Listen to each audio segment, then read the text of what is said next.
All right, so we're diving into the history of Bangladesh today. Oh, yeah. And Sounds good. you sent over this letter detailing its past, and wow, Yeah. it's a pretty amazing story. Yeah, it is. Thousands of years, Yeah. from ancient empires to colonialism, a fight for independence, and the Bangladesh we see on the map today. Mm-hmm. I mean, it's a lot to unpack. It is. But I have a feeling this is going to be one of those like aha journeys. You hit the nail on the head. Aha moments are practically guaranteed. Totally. What I find so intriguing about Bangladesh is that its story isn't just a few hundred years old. It goes back millennia. Yeah. Imagine 4,000 years ago, life bustling along the Ganges, Brahmaputra, and Meghna rivers. Wow. These weren't just rivers, they were cradles of civilization for the entire region. Okay, so let's start at the beginning then, ancient Bengal. Okay. Your letter mentions the Maurya Empire, Yeah. Emperor Ashoka, who brought Buddhism to the region, Uh-huh. then the Gupta Empire, a golden age of art and science. It feels like just a whirlwind of dynasties. It was a very dynamic period. Yeah. So after the Guptas came the Pala Empire with its powerful Buddhist rulers, Okay. and they established these incredible universities. Oh, wow. Vikramshila and Nalanda. Yeah. Think of them as the Ivy League schools of their time, drawing scholars from all over Asia. Wow. And these weren't just ivory towers. Their scholarship had a real impact on Bengal's intellectual and cultural landscape. I see. Later, the Senate dynasty introduced Hindu orthodoxy, Okay. a stricter interpretation of Hinduism influencing social structures that can still be seen today. Wow, that's fascinating. But here's the fascinating part. Even before all these empires, Muslim traders and missionaries were already arriving in the 9th century. Oh, really? Bengal has always been this crossroads of cultures and faiths, which is key to understanding its identity. So even in ancient times, we see the seeds of what makes Bangladesh so unique today. Right. But then things really shift in the medieval period, don't they? They do. The letter points to 1204 CE, Bakhtiar Khalji's conquest, and Islam becoming a major political force. This is where the power dynamics really transform. Okay. Bengal became part of the Delhi Sultanate, Yeah. and later an independent Bengal Sultanate arose. Oh, wow. What's really striking about this period is the flourishing trade. Okay. Bustling port cities like Sonargaon, Chittagong, and Dhaka. Uh-huh. These weren't just local hubs. They were connected to vast trade routes spanning the Middle East and Southeast Asia, Wow. making Bengal a global player even back then. And then, of course, we have the Mughal Empire entering the scene in the 16th century with Dhaka as their capital. Yes. And I remember reading about Dhaka's muslin. It was legendary. Oh, yeah. Royalty across continents craved it. Dhaka was essentially the Milan of its day, Why? a global fashion capital. Oh, wow. This wasn't just about beautiful fabric. It points to Bengal's economic power and the exquisite craftsmanship that they were renowned for. It really does challenge how we often view history, doesn't it? It does. This wasn't a region on the sidelines. It was at the heart of global trade and trends. Absolutely. But like all empires, the Mughals eventually declined. They did. And this left a void, which unfortunately set the stage for another power to enter the British. And that's where things take a darker turn. Yes. The arrival of the British East India Company culminating in the Battle of Plassey in 1757. Right. That was a turning point. A major turning point. Bengal went from this economic powerhouse to being systematically exploited under British rule. Yes. The letter really emphasizes the devastating impact of the Great Bengal Famine of 1770. The famine was a horrific tragedy, Yeah. with millions perishing. Wow. It really starkly illustrates the human cost of colonialism. Yeah, it does. Dhaka's status diminished while Calcutta rose as the new center of British power. Right. But even under this oppressive system, the Bengali spirit wasn't crushed. It wasn't. In fact, it's in this period that we see the rise of the Bengal Renaissance in the 19th century. Now, this is where it gets fascinating. The letter mentions figures like Rabindranath Tagore, Ishwar Chandra Vidyasagar, and Begum Rokeya, champions of social reform and modern thinking. Exactly. It feels like this burst of intellectual energy. Absolutely. It was a time of immense intellectual ferment, Yeah. with Bengalis, both Muslim and Hindu, pushing for social change and greater political representation. Uh-huh. And when the British tried to divide and rule through the partition of Bengal in 1905, Right. they were met with huge protests. They were. The fact that this partition was eventually reversed shows the growing unity and resistance against British rule. Yeah. This spirit of resilience of standing up for what's right, it's a powerful thread throughout Bangladesh's history. So we're heading into the mid-20th century with this backdrop of a region yearning for autonomy. Yes. And then comes 1947, the end of the British rule, Yeah. but also the tumultuous partition of India, leading to the creation of India and Pakistan. And with that, Bengal itself was divided along religious lines, giving birth to East Pakistan. Right. The thing is, it wasn't a clean break. It wasn't. East Pakistan found itself separated from West Pakistan by over 1,600 kilometers of Indian territory. Wow. Imagine the complexities this created. Yeah. Two wings of the same nation, geographically and culturally distinct, trying to forge a shared identity. Right. It was a recipe for tension. The letter really digs into how this division played out. It did. The Bengali-speaking majority in East Pakistan felt marginalized by the Urdu-speaking elite in the West. Yes. These linguistic and cultural differences weren't just academic. They became very real political fault lines. And that's where the language movement of 1952 comes in. Okay. A defining moment in Bangladesh's story. Yeah. Imagine people protesting, even facing death for their right to speak their own language, Bengali. Wow. It speaks to the deep connection between language and identity, how it can be a rallying point for an entire people. Absolutely. It's why we commemorate International Mother Language Day, to remember the sacrifices made for linguistic and cultural rights. It's a powerful reminder that even within a newly independent nation, deep divisions and struggles for recognition can exist. And the letter highlights how these divisions in Pakistan were further fueled by growing economic disparities and the government's response to the devastating Bola cyclone in 1970. That's right. The cyclone, one of the deadliest in history, exposed the inequalities between East and West Pakistan. Right. The government's inadequate response to the suffering in the East only added fuel to the fire. Yeah. The stage was set for a movement that would reshape the map, the fight for an independent Bangladesh. Wow. Okay, so Yeah. I think that's a perfect place to stop for now. Yeah, The story's about to get even more intense. it is. So come back for part 2 as we delve into the fight for independence and the birth of Bangladesh. I'll be here. All right. Welcome back to our deep dive into the history of Bangladesh. Yeah, glad to be back. When we left off, tensions were at a boiling point in East Pakistan, They were. setting the stage for a truly historic transformation. Yes, a pivotal moment. It's incredible how quickly things escalated, wasn't it? It really is. And at the heart of this movement was a leader who embodied the aspirations of millions, Sheikh Mujibur Rahman, Yes. as mentioned in the letter, and his Awami League. Uh-huh. Right? The letter really highlights his role. Yeah. So can you tell us a bit more about Sheikh Mujibur Rahman and the events leading up to the fight for independence? Well, Sheikh Mujibur Rahman was more than just a politician. He was a symbol of hope for the Bengali people. Okay. His vision for a more just and equitable society resonated deeply in East Pakistan. Uh-huh. And when the Awami League won a landslide victory in the 1970 general election, Okay. it was a clear mandate for change. The people had spoken. Right. But the West Pakistani military regime, unwilling to cede power, refused to accept the results. So this political clash, combined with the existing tensions, it was like a powder keg waiting to explode. It was. The letter mentions a crucial speech by Sheikh Mujibur Rahman on March 7, 1971. Yeah, a powerful speech. What made it so pivotal? That speech was electrifying, a defining moment in the struggle for independence.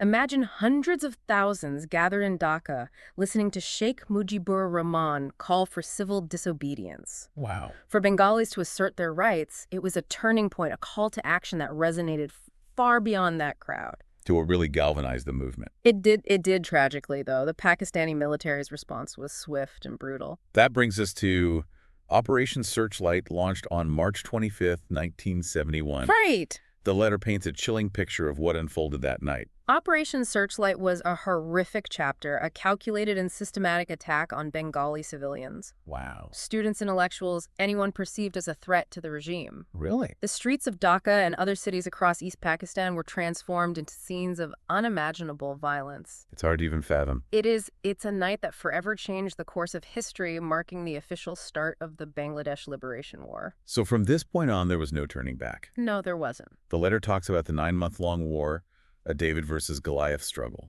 It was. How did the Bengali freedom fighters manage to hold their own against a much larger and better equipped Pakistani military? Well, this is where the spirit of resilience that we talked about earlier really shines through. Yeah. The Mukti Bahini, the Bengali freedom fighters, were a diverse group, students, farmers, professionals, even women, all united by their desire for a free Bangladesh. Wow. They knew the land, they had the support of the people, and they were determined to fight for their future. So how did they manage to hold out for so long against such odds? They employed guerrilla tactics, often using hit-and-run strategies to disrupt the Pakistani army. Yeah. They made it very difficult for the Pakistani army to maintain control. The letter doesn't shy away from the human cost of this war. No, it doesn't. The millions of refugees who fled to neighboring India. The atrocities committed against innocent civilians. It must have been a truly harrowing experience for those who lived through it. It's impossible to overstate the suffering endured during those 9 months. Yeah. The stories of the refugees, of families torn apart, of lives lost, are a testament to the immense human cost of this conflict. It's hard to imagine. It is. But amidst the suffering, there was also extraordinary courage, compassion, and a fierce determination to create a better future for their children. And ultimately, that determination prevailed. It did. December 16, 1971, a date forever etched in the hearts of the Bengali people.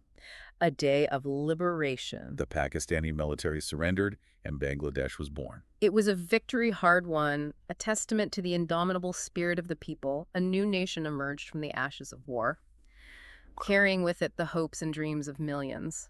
But as the letter points out, the journey was far from over. It wasn't. The challenges of rebuilding a war-torn nation, establishing a stable government, and addressing deep-seated economic and social issues lay ahead. Right. Let's delve into those post-independence years. What were some of the immediate hurdles Bangladesh faced as a newly formed nation? Well, imagine a nation ravaged by war, grappling with widespread poverty, food shortages, and the monumental task of rebuilding infrastructure. Yeah, a daunting task. The initial years were a balancing act between meeting these urgent needs and laying the groundwork for a stable and prosperous future.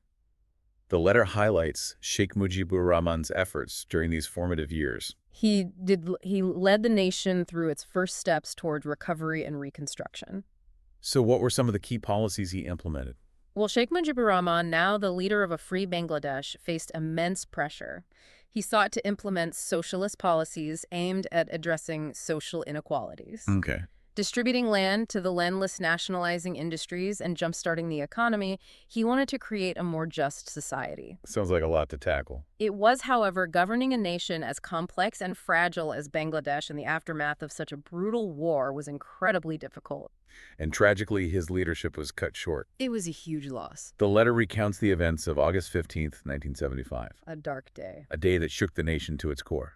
The assassination of Sheikh Mujibur Rahman in a military coup was a devastating blow to Bangladesh.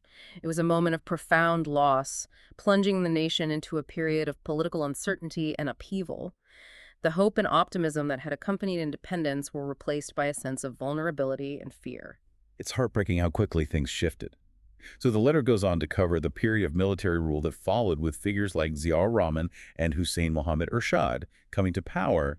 What defined their leadership, and how did it impact Bangladesh's trajectory? These were turbulent times. Both Ziaur Rahman and Hussein Mohammad Ershad, in their attempts to stabilize the nation, adopted a more authoritarian approach. Okay. They sought to promote economic growth through market-oriented reforms, moving away from Sheikh Mujibur Rahman's socialist policies.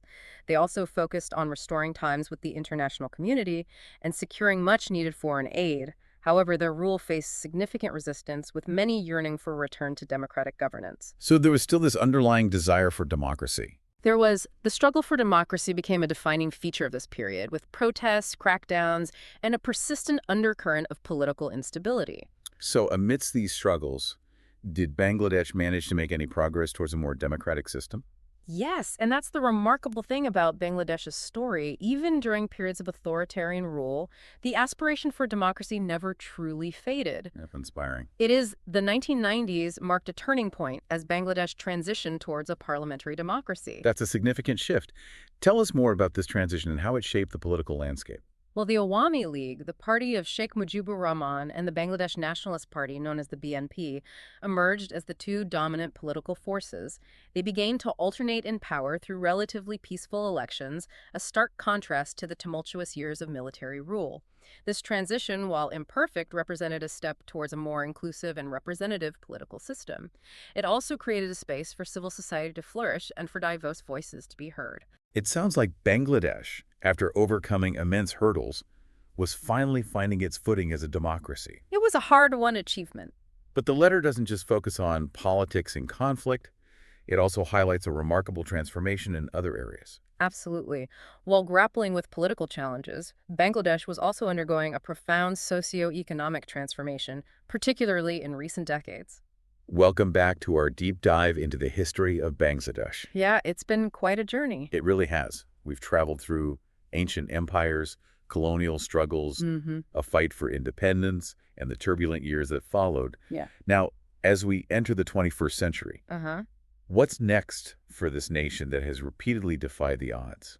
It's a question that has a lot of people intrigued, especially given Bangladesh's remarkable economic and social progress in recent decades. Yeah. It's a story that often gets overshadowed by the more dramatic events of the past, but it's just as compelling. You're right, it's an incredible transformation. I remember reading about Bangladesh's garment industry. It's become a global force. It has. But the letter hints that there's more to this story than just clothes. Absolutely. The garment industry has been a game changer for Bangladesh, no doubt. Yeah. It's driven economic growth, lifted millions out of poverty, and empowered women in ways we haven't seen before.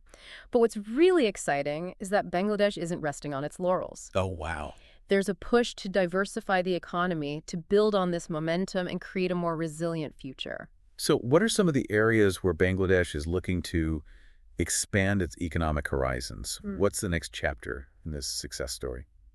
Well, think technology, pharmaceuticals, renewable energy. Yeah. These are sectors where Bangladesh is making strides. Wow. It has a young and increasingly educated workforce, a generation that's tech-savvy, entrepreneurial, and eager to make their mark. Wow. We're seeing a boom in tech startups, innovations in healthcare and agriculture, and a growing focus on sustainable development. It sounds like investing in education and nurturing this entrepreneurial spirit will be key. Absolutely. Education is the foundation. Yeah. But Bangladesh also needs to attract foreign investment, create a business-friendly environment that encourages innovation and invest in infrastructure that can support this growth. Right. And perhaps most importantly, it needs to address the challenge of good governance, Okay. ensuring transparency, accountability, and a level playing field for everyone. That makes sense. Economic growth without good governance can be unsustainable and even create new problems. Exactly. But let's not forget the political landscape. Bangladesh has a history of political turmoil. Can democracy take deeper root and provide the stability needed for long-term progress? That's the million-dollar question. It is. Strengthening democratic institutions, ensuring free and fair elections, and promoting a culture of dialogue and tolerance, these are essential for Bangladesh's future. Okay. Political polarization has been a challenge, so finding ways to bridge divides and foster a more inclusive political system will be crucial. It sounds like a delicate balancing act, navigating economic growth, political stability, and social progress all at the same time. It is a complex equation. And then, of course, there's the looming shadow of climate change. Yeah. The letter mentions how vulnerable Bangladesh is to rising sea levels and extreme weather events. How can a nation facing these existential threats also focus on development? It's a reality that Bangladesh can't afford to ignore. Right. Climate change is no longer a distant threat, it's a present danger. Yeah. Bangladesh needs to invest heavily in climate adaptation strategies, Okay. building resilient infrastructure, protecting coastal communities, and transitioning to a more sustainable model of development. Right. It's a massive undertaking, and it will require international support and cooperation. So as we wrap up this deep dive, it feels like Bangladesh is at a crossroads. It is a pivotal moment. It's a nation brimming with potential, but also facing some really tough challenges. Yeah. What's your overall outlook? That's a tough one. Yeah. I'm cautiously optimistic. Okay. And here's why. Throughout its history, Bangladesh has shown an incredible capacity for resilience, adaptation, and innovation. Time and again, it has overcome adversity and emerged stronger. Right. If Bangladesh can harness its potential, invest in its people, and address these challenges head-on, I believe it has what it takes to become a true development success story in the 21st century. It's a story that deserves to be told. A story that challenges our assumptions and inspires us to think differently about the world. I agree. To our listeners, we hope this deep dive into the captivating history of Bangladesh has been as enlightening for you as it has been for us. Me too. We leave you with this thought. What role will this nation of resilience and innovation play on the global stage in the coming decades? How will it shape its own destiny and contribute to a more just and sustainable world? Great questions. Keep those questions in mind as you continue to learn and engage with the ever-evolving story of Bangladesh. Thanks for joining us.